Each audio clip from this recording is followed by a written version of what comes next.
Hello and welcome to the Afinado podcast. I'm your host, Nali Wafula, and joining me today is Siman Nuurali. Siman, welcome to the show. Thank you. Thanks for having me. So Siman is a passionate children's book author dedicated to sparking imagination and nurturing a love for reading in young minds. She has a couple of books. How many? I was just having a conversation about this the other day. I think about 16 now, 17. What? Yeah, I know. They got, I didn't realize how many they were. 17 children's books. And she's passionate about nurturing reading in young people and loves to bring interesting perspectives and joys to children's literature, especially of own voices. So Own Voices is this, I don't know if I can call it a movement or a genre. I think I'm going to call it a genre. So it's this genre of children's literature that's kind of taken off in the States where if you are wanting to write a story that is about a character that's part of a particular community, you find someone from that community to tell the story instead of having an outsider who might not necessarily understand the culture, the faith, the nuances, complexities of what that community might be like. You find someone who has lived experiences of what it's like to be part of that community to write that story. Love that. I know. I'll let Siman tell us a little about herself, just a bit of background so that our listeners can get to know you. Oh man, I don't know what to say, but yes. So I got into children's writing purely by accident, actually. About, I want to say 6 or 7 years ago, there was a publishing company that's based in Minnesota that does a ton of children's content or children's books. That had reached out or had actually sent out a tweet and said, hey, we're looking for a Somali American author. We've got a story we want to tell about this 8-year-old Somali American boy. And so I was pushed by a couple of my friends to reach out. And I did. I didn't consider myself a writer. I still don't, even after that many books, which is just like a really weird space to be in. But I reached out to them. They asked for some samples. I did. Asked me to write a chapter about this character. I did. And then just some back and forth. And eventually they were like, we want to invite you to write about this boy, about this 8-year-old Somali American boy. And so that's how my official writing, publishing, author journey began. You can tell us about one of your books or what inspired the book and why it's, just tell us a bit about the book. Oh, for sure. So it's actually, what I write or what I have written for this particular character is actually what's called concept work or work for hire. So what happens is a publisher has a story they want to tell. So they have a character, they know what the character is, what they want the character to do, and then they find an author to write the story about that character. So the publisher wanted to, center Somali American kids and specifically wanted to talk about a Somali American boy, 8 years old. So that's the thing that they gave me. And the whole thing that this boy does, his name is Sadiq, it's called the Sadiq series, is he starts clubs at school. So there's like a space club or like a music club or like a theater club. And so each book has like a different club, but that's essentially and so you just come in and you fill out and create a world around that concept that they have. Oh. Yeah. Sounds so interesting. I know. They need to come to Kenya. and like engage in some of that. Yes. So we're going to go into our first question. Yeah. And we wanted to discuss what our reading culture was like growing up. Yeah. And what do you remember about the reading culture when you were growing up? I feel like my reading culture was very formal. I don't know about the experience that you had. I'd love to hear about that. But it was more around, I don't know if can I call them the classics? Like it wasn't like fun picture books. It wasn't sort of some of the content that I see now that kids have access to. It was full on like proper books other than what we were doing in school. So in school, I think part of it was the fact that as part of the literature that we were learning, we had the set books, right? Yeah. Which were, provided by the Ministry of Education that were picked out. All the schools would do them. And those were almost always like proper literature. I don't know if that's like a good word to use, right? Yeah, but this is in high school. But this is in high school. Yeah. But as kids, I think the reading culture that I had was mostly formed, I think, by my dad.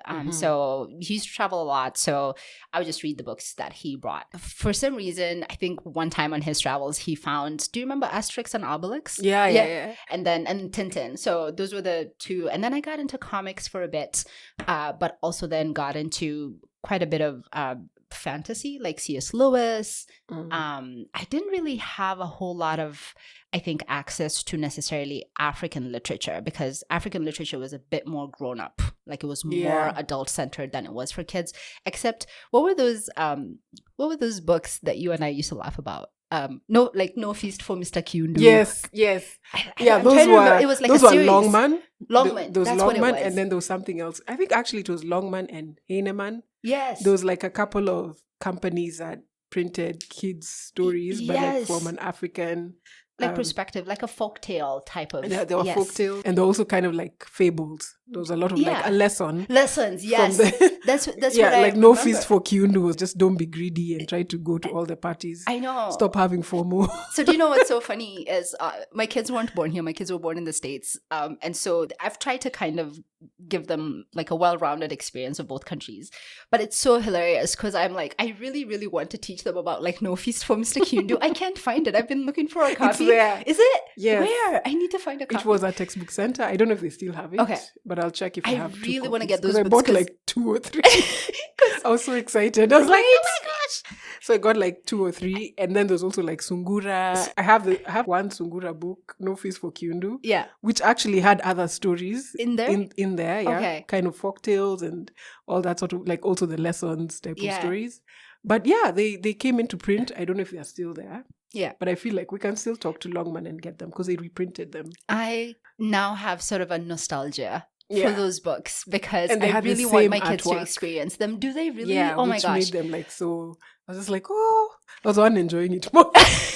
then that's the thing. I feel like I'm saying that I want my kids to experience it, but I think I might actually just want it for me. You're like, let's read it again. So I know I talked about, I think 17. So 16 of the books are actually Sadiq books. So it's a series. So I wrote 4 of them at a time, sometimes 2 at a time. But the 17th one was part of a series that Capstone, which is this publisher that I worked with, did. And it was global folktales. So it was folktales from like, I think they call them Discover books or something like that. And so they had asked me, and this was more in a graphic novel, kind of actually on very similar to like a Mr. Kyundu type of, I'll send you a picture later for you to post if you want to. And they were like, get a folktale, sort of that you grew up with from Kenya, and just kind of rewrite it and post it up and we'll add it to the series. So I actually, the one that I chose was Tortoise and Hare. I did think about No Feast for Mr. Kyundu, but they wanted something, common they want something not even necessarily common, but something that could be linked to, that could be, and for some reason I couldn't find a link to this thing. But anyway, so I was like, Tortoise and Hare, I feel like a lot of cultures have like variations of that story. So that's the one that I ended up doing. And the artwork, I was so impressed. This illustrator that they found, the artwork was actually very, very similar to No Feast for Mr. Kyundu. I'll send you a picture later so you can see. It's super similar. But yeah, that was exciting. So that I feel like was the reading culture. It didn't feel very informal, I don't know if I call it, I don't want to say it wasn't fun, because it was. I really did love it. But it was very like white-centric. Structured, yeah. Because I remember like the books I was reading, of course, though, I remember Ladybird books. So we had a lot of like the Grimm's fairy tales.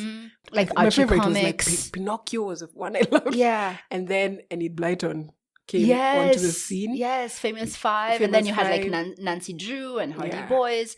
And I'm old enough to remember, actually, I think in standard 2, we still had, it was being sold in the shops, but the 3 gollywogs, which turned out to be racist. They pulled them out. It was full on racist. Yeah. But we didn't know, we just thought, I so thought they were fun. dolls. I know.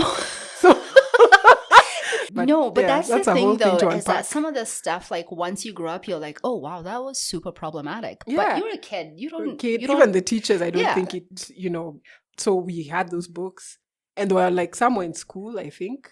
I don't remember buying the 3 gollywogs, but I do remember like having a few Enid Blyton books. So I think my parents did try to. Yeah. And my mom like reads a lot. So, and my dad would just be like, okay, you want this book? Yeah. Like, I'd rather you're reading a book than disturbing me. Right. So yeah, there was that culture of reading. But I would say it was also fueled by having, fortunately, a middle class kind of upbringing that you can afford to buy books. Yeah. And have access to books in your home. Yeah. And then, so I can't speak for this is a Kenyan reading culture across the board. No, you really can't. It actually was, I'm so glad you brought that up. It actually was pretty privileged to be able to have access to those books because we didn't have we had the big main public library, Mhm. but I don't think there was like smaller libraries. But did you have a library in your school? No, in I'm trying to remember. Primary. In Nairobi Primary. I think you did. I think we might did, have. I feel like maybe we did. Yeah. Yeah? Could be. Us guys did, but it was to go to the library once a week. Yeah. And borrow a book. Yeah. And read it. Mhm. And then return it. And I think sometimes we'd do presentations. Like people would be like, what did you read? And they go to the front and they're like, my book was about this dog that ran away.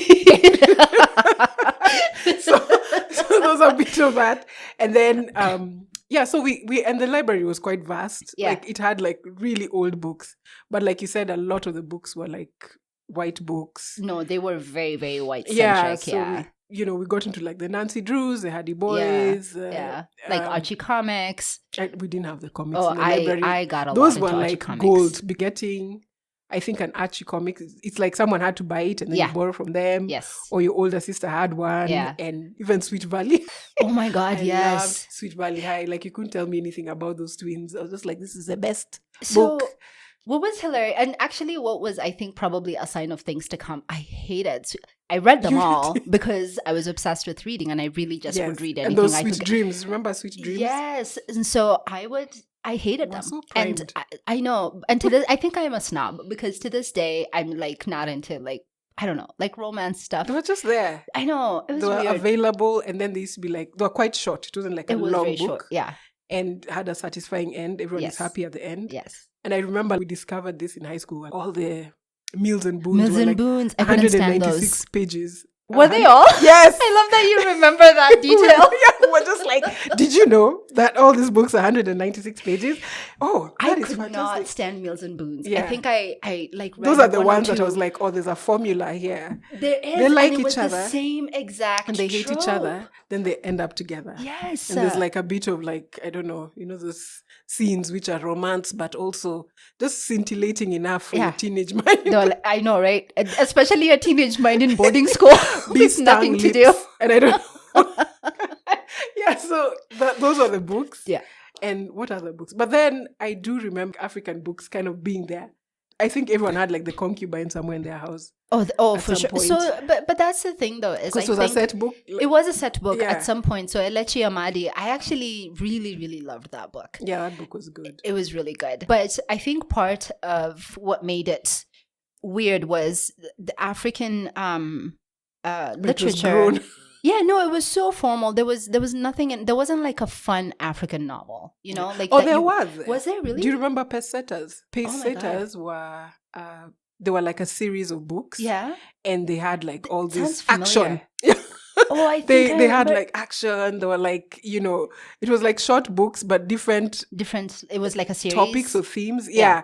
Different writers. I found a peseta actually at Textbook Center that Oh was my written by gosh. Bucci I love that. Emecheta. And I was like, what was she doing writing a Do you peseta? remember the one book that I do remember that was actually so unhinged, and I think everyone in Kenya had read it, was My Life of Crime. Yes. What? That was like what? But also that was so grown. Like, why were we reading Why about were we prostitutes? reading that book and- at like age 12? You're like, this lady of Twilight girl, and she's here at the bar. But You're it was quite violent too. Yeah. Like, there was like a whole lot of shooting and robberies and like all There of was- these there was different a things. lot But what was going on. fascinating, so that brings me to that other point, is like the supervision aspect. We were not supervised because there whatsoever. also were no books between for that age. Yeah, Like, they that's why really we'd weren't. turn to Nancy Drew. Yeah. But after you've read like 6-10 of them, you're I like, can remember, I actually started reading, I feel like I started reading Joan Grisham when I was like 13. yeah, we did. Oh, we did. Daniel Steele. Daniel Steele. And those were tame because I remember yeah. like Jackie Collins, like stealing from my sister. didn't read Jackie Collins, It was but just I did read. so we didn't know what was Oh, happening. Sidney We're just like, what Sheldon. is happening in this book? Yeah, Sidney Yeah. Sheldon. Sidney Like, Sheldon was amazing. it was amazing. So, but we Yeah. were reading this at a time, I don't think I would, which honestly, I don't know, maybe this is controversial, but I don't believe in reading levels, right? I feel Yeah. like if you let kids will tell you if they don't like something. Yeah. Like if they don't like a thing, they'll just set it But down. I wonder if and some move of the on. books we were reading because they were there. They were just or like there. Yeah, someone there had was it in nothing. class, There was like a shortage. and they're talking about Yeah. it in class. Like we had a book that was passed around in my class. I think we were maybe we were 13 or 12. Yeah. And it was Flowers in the Attic, which was so problematic. No. Like there was incest, there was Oh. child abuse. They were living in an attic. Oh my God, the trauma of it. Yes. It was so traumatizing, but we couldn't stop reading. We were like, oh, this book is so sad. And I was like, no, we had no business reading that. No, we really did not have any business doing but it was that. just there. Like someone had it, I think an older sibling, and then we read it and it became, and it was also, I think, trending at the time or something. No, it was. But I think I'm pretty sure it still happens now. Yeah. Because I'm sure there are books which probably my niece my niece is old now. She's 19. But say someone who's 14, I'm pretty sure there are books that they're still getting access to that we can't be, hey, you can't read that. But they'll find their way somehow. So and I don't know if you can gatekeep the... You really can't. And so part of my belief is that I think you should provide access. I think it's much better that I have like supervised access. So like just give them the access and I keep an eye on them, right? Yeah. Rather than me gatekeeping or locking things down and then they go and discover things in a space where they're not able to maybe process what they're reading. But if I can provide that at home and they can say, this was a really weird book, it had this kind of things, and then maybe we can have a conversation about it. I think I would much prefer that. But also, I think when we were kids, but we weren't really kids. Like even now, like in high school, right? The books that were set out were really complex books. They weren't books that I would necessarily think at that age that we'd be able to sort of but I appreciate it now. No, because that's the thing. Like it really made us like I think it had such an impact on like our critical thinking. Like, you know, when we read Nikolai Gogol's The Government and Inspector, like The River and the Source, and like all of these different things. I really loved Looking for a Rain God and Other Stories, and I think it was my introduction to African literature that didn't look a certain way. Because it was all these short stories collected from different parts of Africa. And I was just like, this is amazing. And it now set me off and, okay, let me look for other African stories that have characters that kind of, because remember, like Elechi Amadi, it was set in pre-colonial Africa. There's a lot of that pre-colonial African. But so to that point, though, about... is about how African literature also has to be consumed in context. So... you really can't, if you are not reading it in that context, you're not going to be able to get a sense of it. So just an example, one of my absolute all-time is Song of Lawino by Okoth Bitek. And Song of Lawino, when you read it, maybe if you read it from sort of like a white lens or a Western lens, it looks very sexist because there's this man that's telling this woman, you know, you went and got an education and you've changed and you've done this and you've done. But when you read it in the context in which it was meant and the metaphors with which it's, you know, talking about, there's colonialism and there's, you know, this man that's losing everything to that colonialism, right? It has a completely different 180 degree like turn, right? And so you cannot, Ngugi wa Thiong'o is the same way, right? Elechi Amadi, Wole Soyinka, right?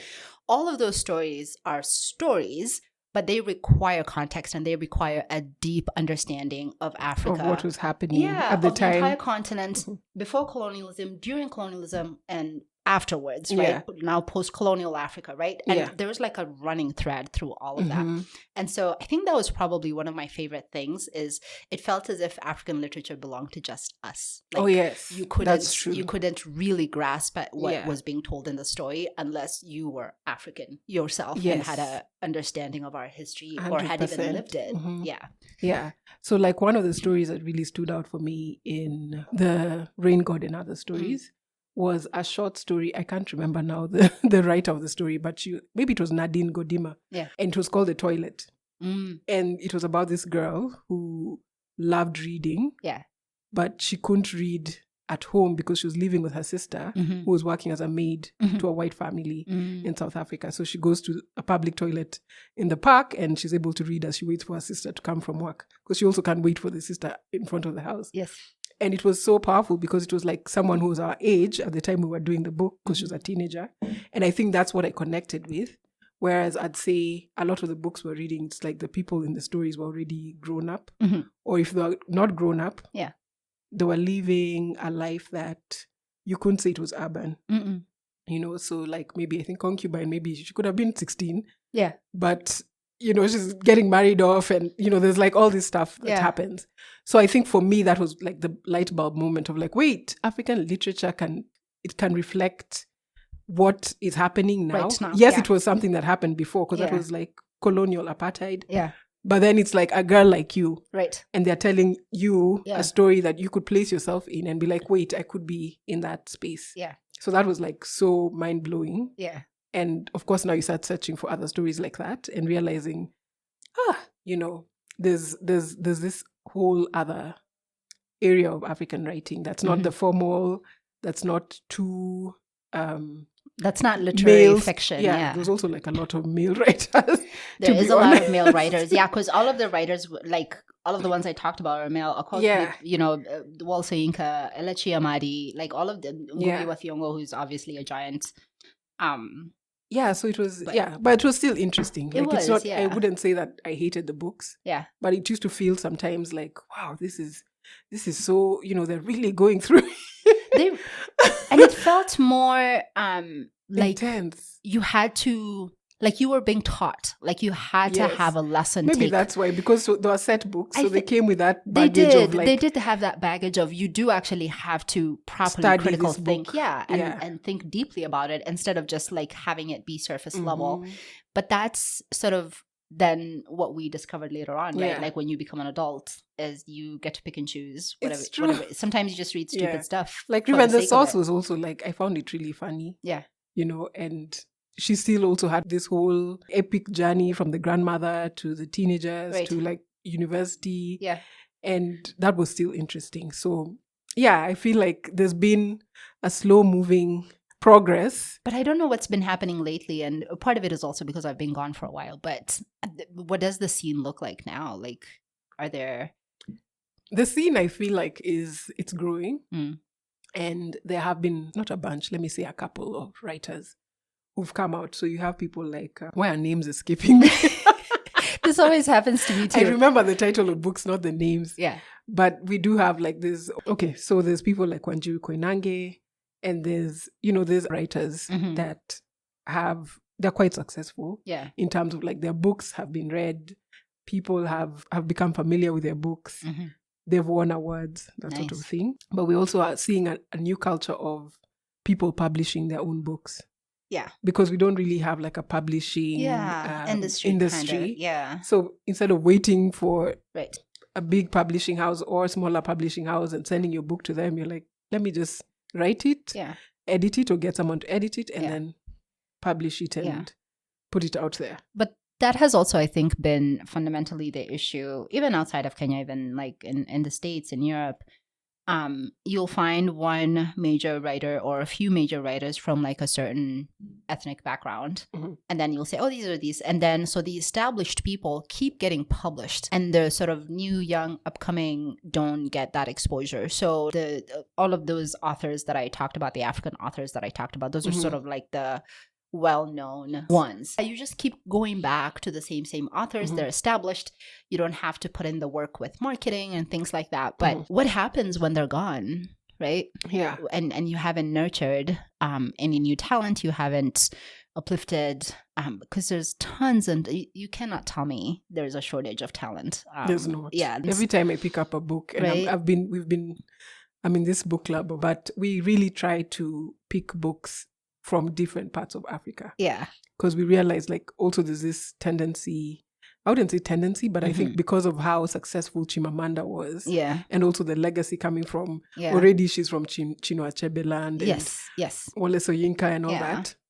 A lot of Nigerian writers are being published. Yeah. So they kind of are the ones leading published books that are in the bookstores.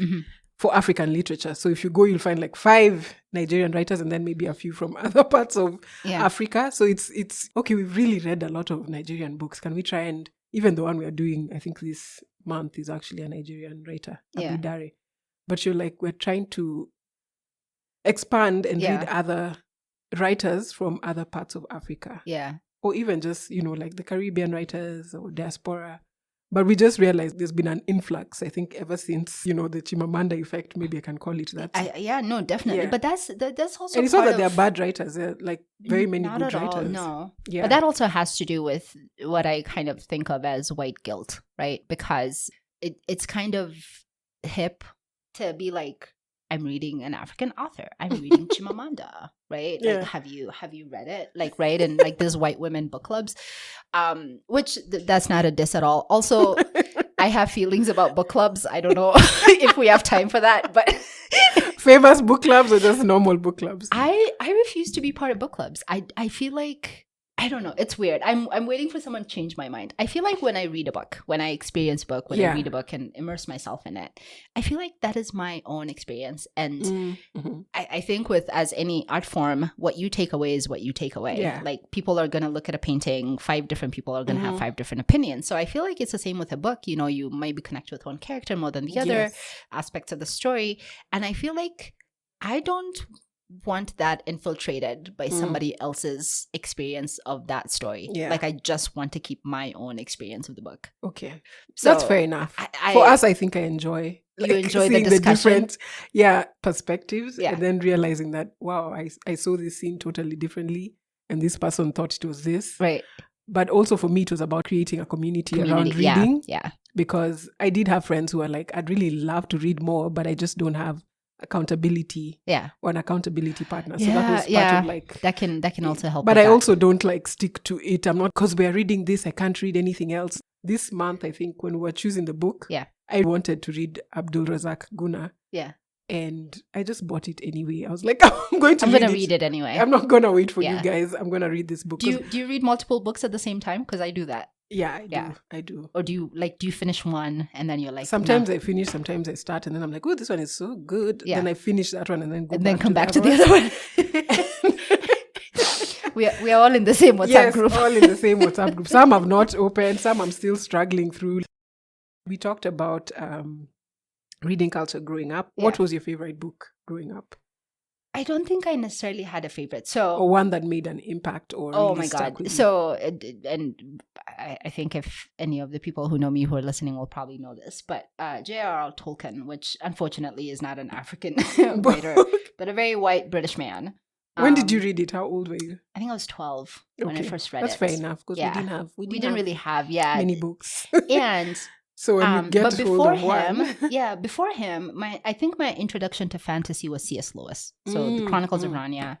And I think the idea of disappearing into a wardrobe was very, very appealing to me. Like as a kid, like you just open a cupboard and then like go in a whole other world. Like a whole other world opens up. I mean, can you imagine what that can do for like a 9-year-old's brain? Yes. So there was that, and I loved him. But then Tolkien is where I really just absolutely fell in love with epic high fantasy, and sort of that love affair has continued into the next however many decades. I don't know if I should say my age online. Do you still go back and read it? Or? Oh, I do. Yeah. At least like I try to. I haven't been as successful to do so in the last few years, but at least once a year I try to go back. And what's fascinating, which is I think what a lot of literature is if you can transcend time, right? Because every time I go back into those books, I have a different, I come away with something different. I have a different understanding of the character. I have a different understanding of motivations, things that the younger me was so superficial about and was like, that's very stupid. Why would you make that decision? Now older, I'm like, I get it. That was a hard spot to be in. So I would say those are my absolute favorite and kind of my comfort read. Fantasy in general, epic high fantasy in general is my comfort read. I love murder mysteries. Like, oh, wow. Detective series. Like there's an author called Dennis Lehane that has a detective duo series, and it's just really fantastic writing. Unfortunately, I think, when you're out of the country, you have to be a bit more mindful in seeking out non-white authors. I did get into a lot of Asian authors. So yeah, I got into Kazuo Ishiguro. I got into like Haruki Murakami and because I feel like... And it's so different as well. It's so different. Haruki Murakami especially is an acquired taste, I think. A lot of people find him difficult to get into. Really? Not difficult in that sense, but I think like the connection point, and I think it's because of anytime you have books that are written in one language and then get translated, something gets lost. I feel stuff gets lost. Yeah. But they've done like pretty phenomenal, I think, job with his works.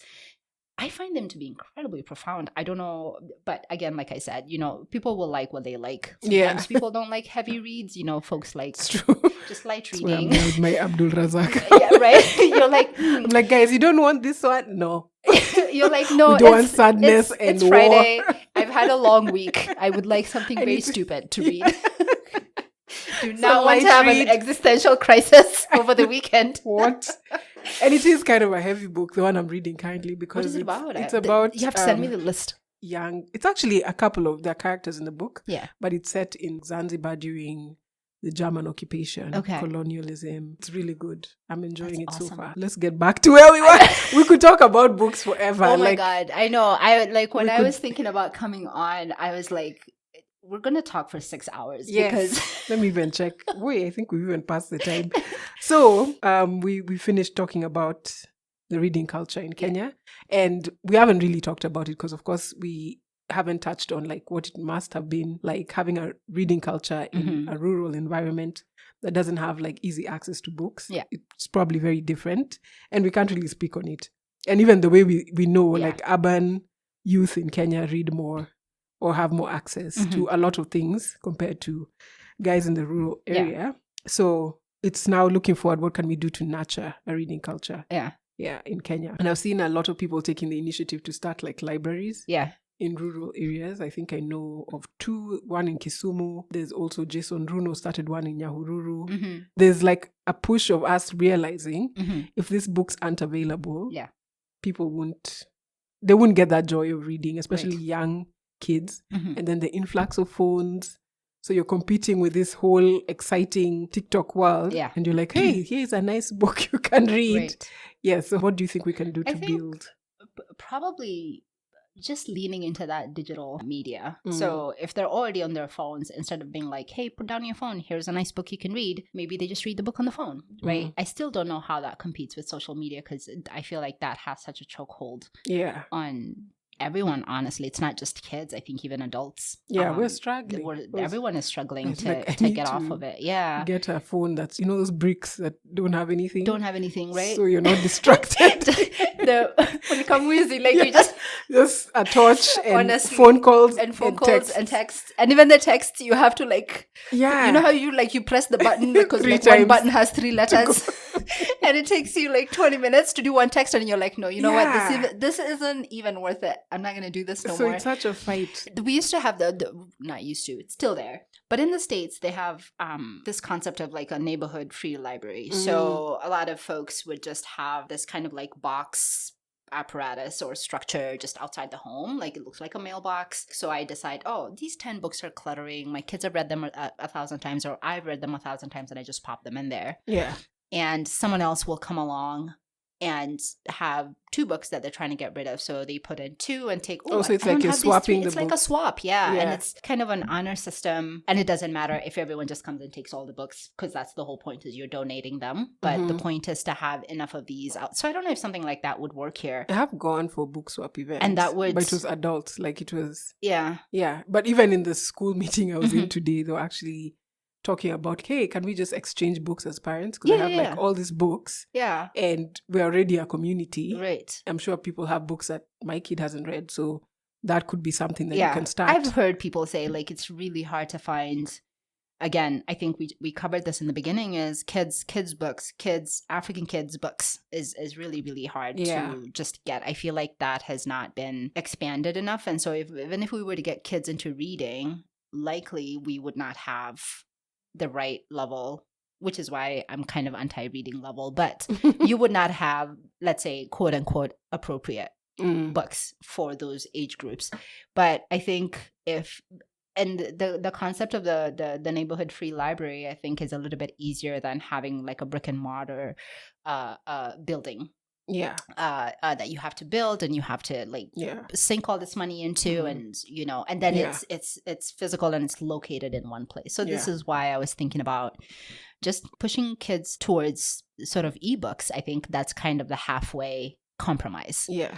Even though also making it fun and social. It fun and social. Having like a read along events. Like I know there's like a lot of sort of kids activities that involve, like face painting and things like that. So maybe you could have that would actually be so refreshing. I'm so tired of the like you could not the face painting, but we have like this, you'll go to a restaurant and there's always someone who's doing this. You can do artwork here, you can go in the bouncy castle and there's a trampoline. Yeah. But it would be really the same thing constantly. I think we did there's this concept called pocket libraries and they're Jaffrey's. And they did have a book reading. You can come with your kids and they sit down and pick kids' books and read together. Yeah. And then there was an author there who read a book to them. Exactly. So that was really refreshing.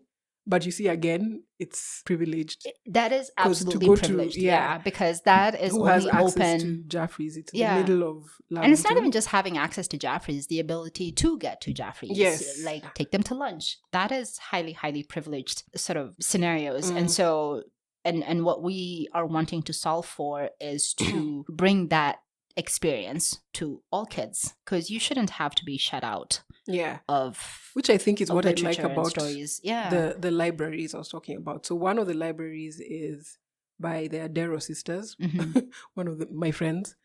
But they started a library in their parents' old home in Kisumu. Nice. Yeah, because they weren't allowed to inherit the land and all these cultural things that are Right. weird. But they were like, why don't we just start a library there? Yeah. And now kids from the community come and read there. Some of them come to study. And then I think Jason Runo, like he just built like a wooden structure. It wasn't like a very fancy building. And then people donated books and had, so now again, it's like a community library. So I feel like, and I think the latest one by Anthony Osol it's a container. Oh, so there's like, there's a push for, it's us also realizing that how can I give back? And I really enjoyed having access to books. And this is a community or area that doesn't have that. Yeah. And we also have this culture in Kenya where it's like books are for exams. You read to pass your exams and then you put them away. And then you put them away. Yeah. And you never look at a book again. And you never look at a book again. And that used to be the case, right? When we were kids is the idea that the books were for a purpose. It was never just, I would like to enjoy this time. I really love the idea of, sort of a container library, because containers are actually pretty good for pretty much anything. I mean, you can expand that idea to medical clinics, like mobile clinics, right? Yeah. Like even if you wanted to deal, same concept, right? Rural area is missing a crucial service. How do you provide that service in sort of the most cost-effective way? And so the idea of like placing containers in which, I mean, the government has access to, like you'd be able to do that. And books can either be printed here, they can be published, they can be purchased, they can be donated. And so I think... And we also have secondhand books. Right. There's like a whole secondhand market for books. Of course. So that's also access. I mean, that's like outside like Naivas in town, or I've forgotten this street. Do you know Koinange Street. Yeah, they sell, like, I find kids' books a lot of all the streets. time. Do you know I was so fascinated?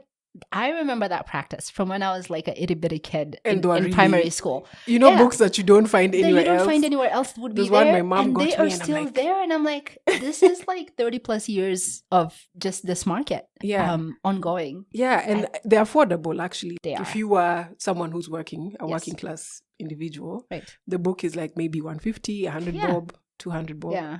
Yeah, but that's the kids' books. Now the older books have gotten more pricey because they've also realized, wait, there's this demand. There's a demand for it. And there's also another side of it where they're like kind of pirated books, which are reprinted, and then you buy the book. Okay. It's all wrapped in nice plastic, but then when you open, you're like, that page is missing. Or it's the annotated version. It's like shorter than you're like, why does this book end early? I did not know that. I did Yeah, not be very know there careful was on pirated this Nairobi versions street. of like Atomic like Habits. DVDs.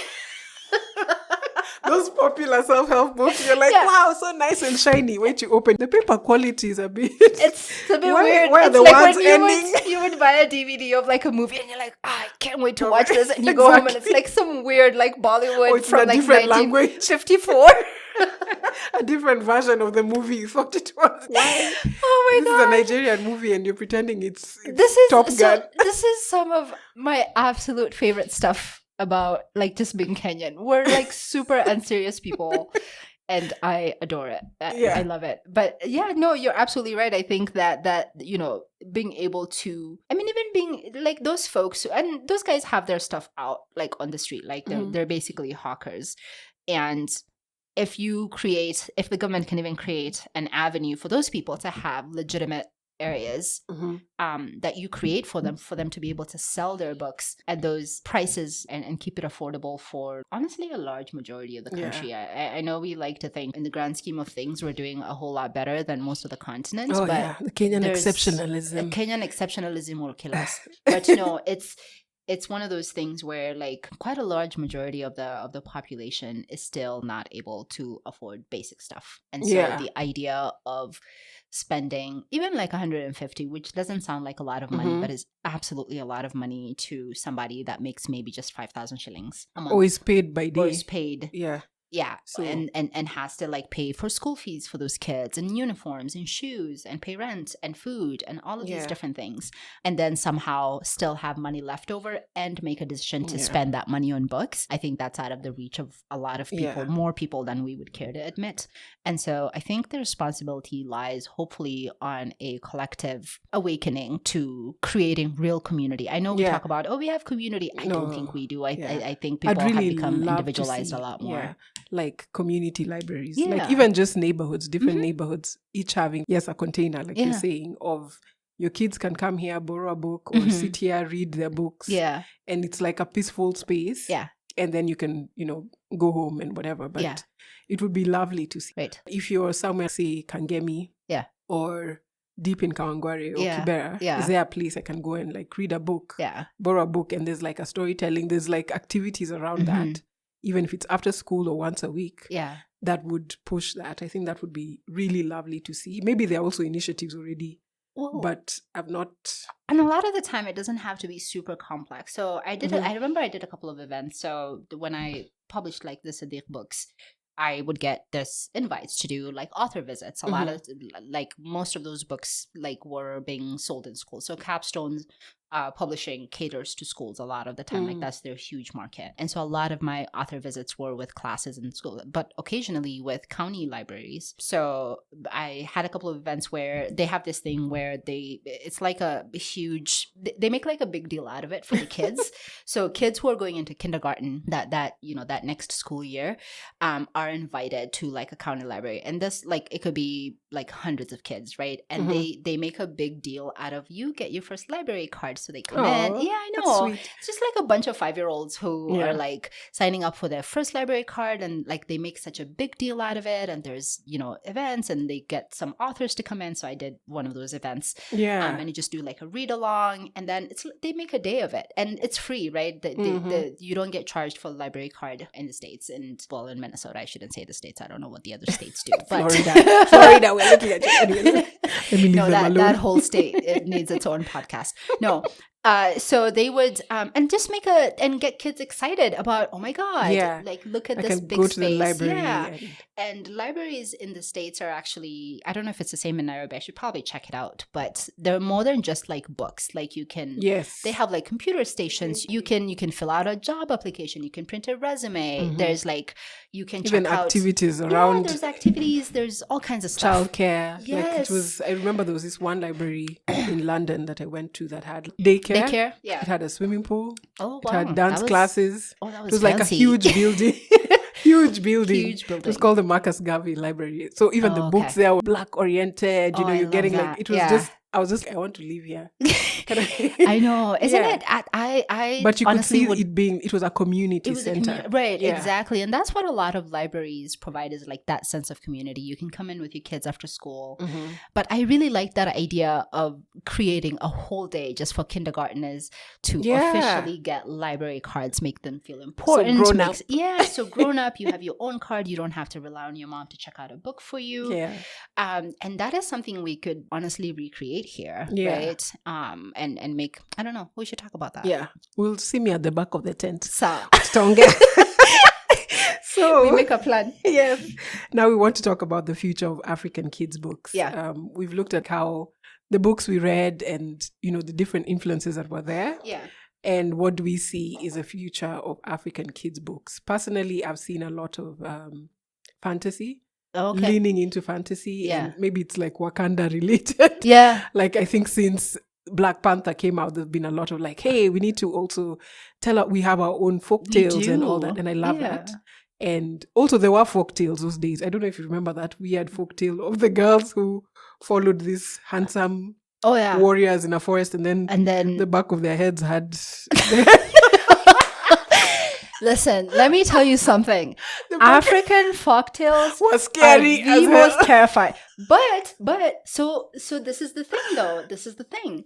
So Grimm's fairy tales, like Yes. even all No, these. they were scary. No, but that's the thing. That I the did whole get an concept original. of fairy tales was actually to teach kids that the world is not all like sugar It's and not that candy. sweet. Yeah, Yeah. it's not. Like, and there's all these like horrible, awful And things then they were that happen. also like for adults entertainment. No, like, they really were. They were not Yeah. necessarily geared towards 'cause, kids. like, But then Cinderella Disney came along and and softened everything made and everything beautified cute. it. I know. And I'm like, I don't in know the that that's what original happened. Cinderella, the original Cinderella, the stepsisters actually like cut off part of their foot They to do fit into the glass in slipper. the shoe. And And Disney when the was prince like, was riding off with them, he's like, why are you bleeding? Why are you bleeding? Why What's is it- going on? And that's No. how he finds out the shoe doesn't fit. But here they're like, oh, he came and he tried it on. and he tried, and it would, and no matter how much they pushed their foot in, those it guys were wouldn't like, fit. hey, No, we are getting rich. Soft girl Yeah. era. Chop the heel of my... yeah, like Little Red Riding Hood, like that was horrific. Yes. Like Three Little Pigs, super horrific. I have the Swahili version. Do you have I'm gonna it? send you a picture. I need to And see my- that. I did it to my son, and he's always like, "Oh, poor piggy." I'm like, yeah, it's true. He got AIDS. Like, there was no like happy ending for the Right, two fast pigs. But that's the thing is, like, it's a life lesson. You're supposed to Yeah. learn to like Build a solid house. build a solid house, right? Don't be letting that wolf in. It's supposed to be like, don't be going into your grandma's house when there's clearly a wolf wearing a bonnet. Yes. Don't talk to strangers. Don't talk to just talk strangers. Yeah, just But yeah, you just taking met random this wolf. apples from like random women who are like, here's an apple.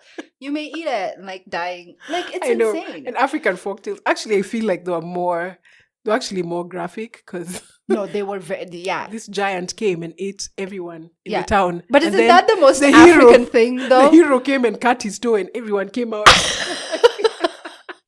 But isn't that the most African thing, though? Yes, is yes. that you do not shield kids from Yeah, they anything. weren't. You're like, you gotta see it exactly how it is. But when you look back, you're like, oh my gosh. So okay, maybe then fantasy was always there. No, it was it's like always magic there. realism Oh, magic realism was always there. was always there. Yeah. But now I kind of have like a hunger for just the ordinary stories. So the Longman book, there were stories which were just, there's a book which I have, which was I also bought when I was buying No Fees Yeah. for Kiundu. Yeah. And it was called A Reel of Cotton. Mm. It's about this schoolboy Yeah. and he's coming from school and he loses this reel of cotton that his mom gave him. Yeah. And he had been sent somewhere and he said playing. Yeah. So he has to go back and look for it. Mhm. And you're following this whole story and it's just an afternoon and finally he finds it. And then he goes home and it was just like a really easy read. Yeah. But it was also, I guess, because you're also reading and teaching your kid how to read. There's Let there's this author, she is fantastic, and I've just like really been obsessed. I mean, I know we've said that Mhm. we've always had fantasy, but there's also like a little bit of sci-fi in her works. Her name is Nnedi Okorafor. I think. You know I love Nnedi? Nnedi. I read the Binti books. Okay, But you see, that's also, again, it has the magic realism. it does. It's futuristic. In fact, she actually has like a very specific way of calling it. Mhm. Because she says it's African futuristic Yeah. and not Afrofuturism. So there's a difference between Afrofuturism and what? She calls her work African futurism, Mm. which I think is Okay. the same yes. thing you are saying about own stories. Yes. So she's yes. saying this is Africans. Well, because writing. Afro, I think, applies to a whole lot more than just the continent. Yes, someone else telling the story about an African. It's an is. African story, but it's told from Right. an African American lens. Yeah. Or that sort of thing.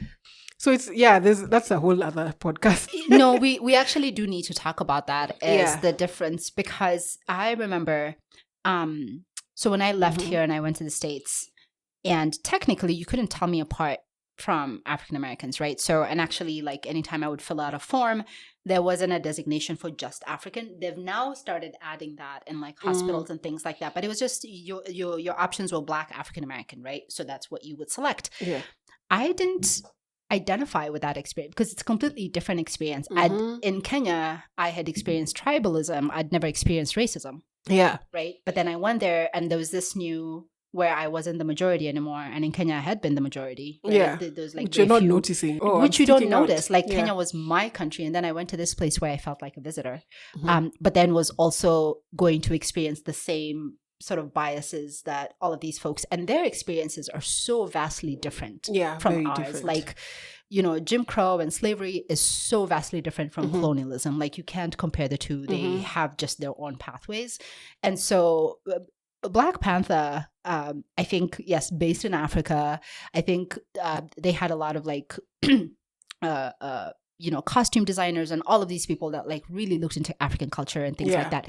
But it was beautiful. It was. They did it but a lot of it was West African centered. I don't know if you saw that, right? The costumes they were wearing, the clothes they were wearing, there wasn't a whole lot of this side of the continent.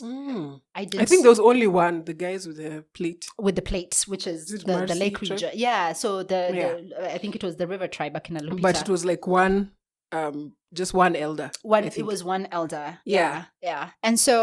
And that is, I think, fundamentally, and that is something that is actually just happening but even in Lupita, general. she could have put a Kenyan accent, please. She did, I know. Why are you doing a British one? South Africa. She did South Africa. No, it wasn't British. Sorry. It was South African. She was I like, don't know if it was South African. It was this generic, when Hollywood does this sort of generic African accent, right? Yeah. That's got. I remember reading, she was like, I decided on the South African accent because I think her name of the character was, I think, South African. Was it? Okay. I don't know.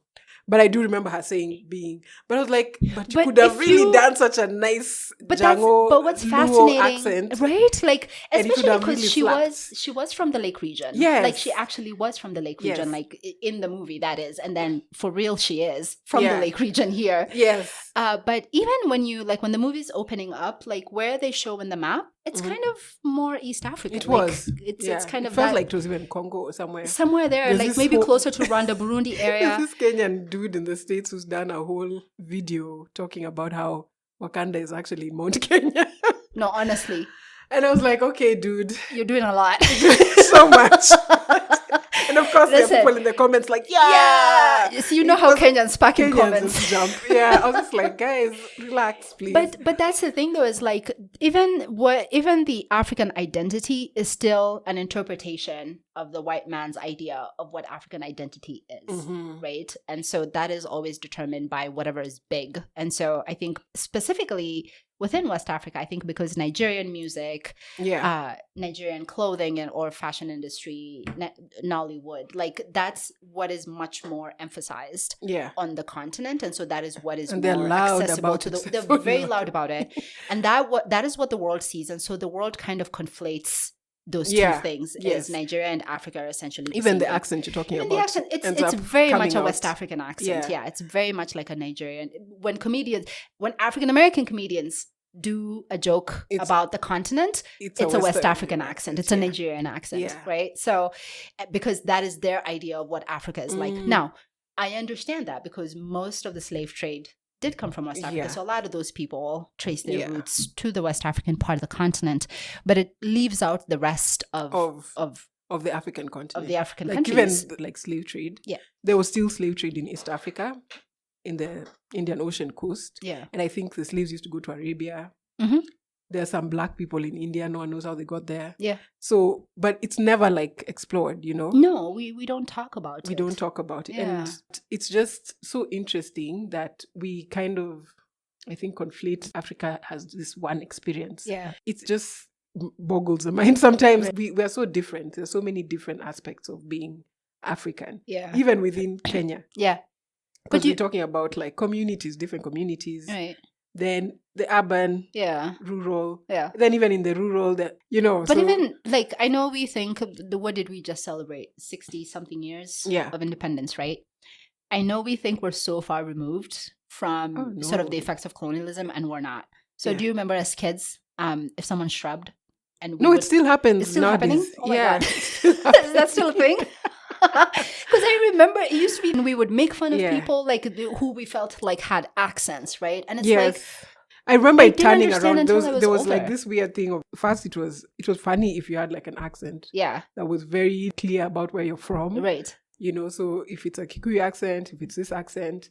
And then there was a point, I think, when we were in university, for me anyway, we used to get irritated by people who come and basically have like an American accent. Yeah. Are you going to make fun of me now? So it would be like, there was a lot of questioning. Oh, you're wanging because you went to the States. But I know the shrubbing one was huge. The shrubbing one was really weird. I still even feel conscious if I shrub. Like if I mispronounce, I'm like, oops, sorry. Yeah. And then there's a story I remember of one of my friends from college. He goes to do his PhD in California. Yeah. He's in class and someone started talking and had a strong African accent, either African, but one of those ones with R and L, could be African or Chinese. Yeah. And he started laughing, like, and like looking around the class, and people are looking at him like, what's funny? That's the answer. Right. And then he realizes, like, oh, guys don't laugh at We're not doing that accents. anymore. I mean, not even accents, just shrubbing. Just shrubbing. Guys are not laughing at this shrub. He said, "Wara." He said, he was dead. And then he's just, oh, wow, it's so different. But that's the thing, is that we prioritized, why was English the indicator? Why did we decide that if you didn't have an accent, then you were good. You were in the upper class. Yeah, yes. You were acceptable. Because there were schools in Kenya that if you spoke vernacular, it wasn't rural. Even in Nairobi, it was. You'd wear like a belt. You'd wear like a wood thing. Yeah. That embarrassed you for the rest of the day. Which was so insane that we would do that. That like if somebody spoke in Kikuyu or Luo or Somali, and like you get, first of all, imagine there's like a lot where I'm just like, my God, I'm amazed that there's like well-adjusted people, because like that is so damaging to a kid. Of them are adjusted. No, honestly not. But like it's so damaging to a kid to be pointed out because. And I mean, for a lot of Kenyans, I think things are different now. Like nowadays, like English is spoken in the home and like things like that. What I'm seeing again with what's been happening, like from now my Gen Z relatives, is there's now they want to sound American. They want to sound, like what's trending on TikTok and what's trending on YouTube, and the people they follow as influencers. A lot of that has to do with financial opportunities, though, right? It's like, I want to be hired for a job at the US Embassy or at the UN, and I have to be able to speak properly, or I want to get followers on TikTok or Instagram from around the world, so I have to speak in a way that is not accented and people can understand me. Exactly. But on the other hand, they also are very they're way more open to Sheng. Yeah. Remember, Sheng was just like I remember it used to be the parents did not like it. Our parents did not like it. Yeah, now I see parents who talk Sheng. Because Sheng was conflated with like just when you cross streets, like a ruffian, just a vagabond on the streets. Educated, like what are you? What is this word? And Sheng words always sound worse than the meaning. Like there are words which just sound so. What is this new? It's not Sheng anymore. There's nothing I recognize. Oh, the Shembeteng. What is going on there? No, that one I refused. I was like, it's okay. I'm gonna stick with my old school. Like I'm gonna draw the line here. But no, like so when I was a kid, my dad would not let us speak English in the home. Like if you were talking to him, you would have to speak Somali, which is honestly the only reason I speak Somali now. And that just kind of went away, and then. But now you're thankful. I'm so grateful, but it makes me sad because like not all of my kids, like the two youngest, don't speak. They understand a bit, but they don't speak it. And Somali is one of those like languages that's really hard to pick up as like an adult. Like it's one of those things that's better that you pick up as a kid. And so, and then if you don't use it, you lose it too. You gotta be talking about it. And so it was. I think it was very like deliberate and on our parents' part to make that. But the irony was we would speak that at home. Alafu nenda shule, and then you're told, that's a crime. You can't be doing that. Yeah. The most we will let you speak is like Swahili, right? Because we were allowed English and Swahili. But it was so weird that we elevated English to this thing that was an indicator of your social class, your financial class, status, like where you came from, where intellectual you go to school. Capacity. Yes. And I still see it online. We'll make fun of Tanzanians because they have Kenyans, and that is the only. By the way, you would fail the same Swahili exam if you're doing it to the Tanzanian. That's the only diss that Kenyans have against Tanzanians is like, go learn English first. And I'm like, are you listening to yourself? What are you typing? Get away from your keyboard. Stop. Yeah. What do you mean go learn English first? No. And I'm actually jealous because the whole country just as a whole decided we don't care about English. Yeah. And just. I heard they've been doing like now starting to teach English in lower primary, instruction in English, but it's so ingrained it's part of Tanzanian culture that we just speak Kiswahili. Whereas now for us, there are a lot of middle class parents who are struggling with because they're taking their kids to GCE. Yeah. So there's no Swahili being taught. There. Yeah. And now you're like, okay, how do we connect that? And people are like, oh, they'll pick it up. But I'm like, it's not the same. It's not the same, honestly. Because if I remember like the Swahili instruction, granted, we didn't have many Swahili books in primary school. Amezidi. No, that was high school. Yeah. Do you remember a lot of Swahili storybooks? It was mostly Masomo ya Msingi. Yeah. No, yeah, Masomo ya Msingi. I think like in terms of folktales, I think it was Abunuwas. Yeah. That was But it. I do remember sitting down and the teacher telling us stories in Kiswahili, Swahili songs. Yeah. So it was still in the curriculum. Yeah. So I don't know what it's going to look like. And I think the idea of even just like Fasihi, like the inshas that we used to write. Oh God, inshas were the bane of my existence. Oh my goodness. And like being, but I think that helped, right? It helped with retaining it. Yeah, and expressing yourself. And expressing yourself because insha, I mean, you have the same issue in English. I mean, probably in any language, your spoken word is going to look very different from your written word. Written is almost always like a lot more formal than like everyday conversation. We were not talking in those. I don't know where we were getting those words that we were writing in inshas. The similes. What? We were made to actually. There was a teacher who was like, "You're gonna cram this similes and whatever's from Akalala 444." Not in Kiswahili, English one. Oh my God! Her scream cut through the night like a hot knife through butter. It was all from the first aid in English. Came through and burst through the door like a battering ram. Like it was just all this. But you felt like such an author when you were telling. No, we were so bored because he was like so strict. He's like, you have to use this. Yeah. You can't come up with your own. Do you know, let me tell you something. I was like, but what if I want to burst through like a bee? I'm going to tell you a story and it's going to sound like I'm being a show off. Maybe I am. But it was so interesting. When we were in Chalks, in Form 2, I wrote, I think it was a composition for like one of the exams. I don't remember. And Gitaka, may God rest her soul, took it to the fourth formers and was like, look at what my second former is writing and you people are penciling a sentence together. When I tell you my life was hell for like 3 months. They look for you. And they'll just to be like, oh, so now you're like, you think you're the... and I was like, surely, I didn't even know this. I just wrote it.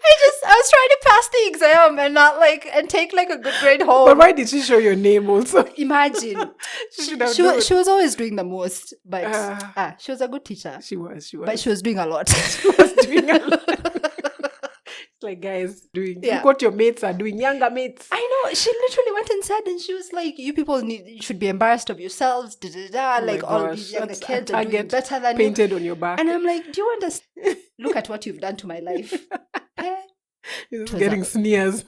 It wasn't. No, they would like roll up, like they were rolling up right up to me and being like, so you're the expert. Yeah, they used to love doing English that. Professor, do you what? And I'm like, surely. What are we talking about? And they're like, you're the one who's like giving us sleepless nights. I'm like, I don't even know what's going on. Come to find out, Gitaka had taken my composition. Oh my gosh! To her fourth form class. We need multiple episodes to just like free form. I might actually have to divide this one. So we're going to do a quick fire. Yeah. Or you just tell me 5 things about yourself. So you ready? Oh my God. No, I'll give you the questions. Oh, you'll give me the questions? Okay. But I might not have answers. But it's easy ones. It's easy ones. Yeah. Okay. Okay, favorite food. Oh my God. Can I do a food group? Carbs. Carbs will be my death. Listen, first of all, bread is life. Okay. Bread. I think I will say bread. Because like that is the most consistent thing in my life. Okay. What are you listening to now? Music-wise, one of my favorite bands. So there's this guy called Jacob. Oh my God, what's his name? I'm blanking on his last name, but I'll let you know. His name is Jacob. He's a UK guy, but he's black and just has the most insane voice. So I'm listening to him. And then genre? He's kind of, I don't think it's indie. But it's like not blues either. Like kind of maybe in between indie blues, not hip hop quite. We'll put the link. Yes. Because I'm putting this on Spotify. So yeah. And then I'm also listening to a lot of Manchester Orchestra, which is one of my favorite bands. Wow. Yeah. But a real orchestra, like orchestra. No, it's just a band. That's just their name. I was like, you were like, somewhere you're doing a lot.